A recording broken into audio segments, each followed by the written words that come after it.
அதே மாதிரி குழந்தைங்க சார்ந்து பிள்ளைங்க இப்படி இருந்தால் நல்லா இருக்கும்னு ஆசைப்படுறேன். பிள்ளைங்க ஒன்றும் சொல் பேச்சு கேட்க மாட்டேங்குதுங்க. பிள்ளைங்க சார்ந்து எனக்கு நிறைய மன கஷ்டம் இருக்குது, மனக்குழப்பம் இருக்குது, மன சஞ்சலம் இருக்குது. அப்படின்னா பிள்ளைங்க சார்ந்து ஏதோ ஒரு விதம் சந்தோஷம். என் பிள்ளை இப்படி இருந்தால் நல்லா இருக்கும்னு ஆசைப்பட்டேன். என் பிள்ளை நான் சொல்கிற பேச்சு சரிம்மா சரிம்மான்னு கேட்டுக்கணும்னு ஆசைப்பட்டேன். என் பிள்ளை நான் சொல்கிறதுக்கு முன்னாடி படிக்கணும்னு ஆசைப்பட்டேன். என் பிள்ளை நீட்டாக ட்ரெஸ் பண்ணணும்னு ஆசைப்பட்டேன். இந்த மாதிரி பிள்ளைங்க சார்ந்து நிறைய நம்மளுக்கு ஆசைகள் அப்படின்றது இருக்கும் பார்த்தீங்களா?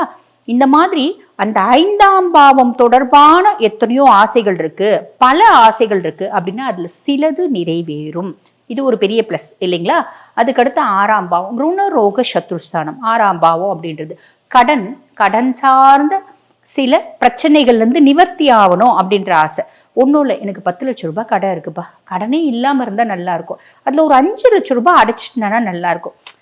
இந்த தனியார் கிட்ட வாங்கிட்டேன், இந்த சேட்டு கிட்ட வாங்கிட்டேன், அவன் என்ன பண்றானோ எனக்கு வட்டி வட்டி வட்டி வட்டின்னு என்ன தொலைச்சி எடுக்கிறான்ப்பா, அதை மட்டும் போட்டுட்டா கூட, அதை மட்டும் கொடுத்துட்டா கூட பரவாயில்ல, பேங்க் லோன் இருந்தா ஒன்றும் பிரச்சனை இல்லை.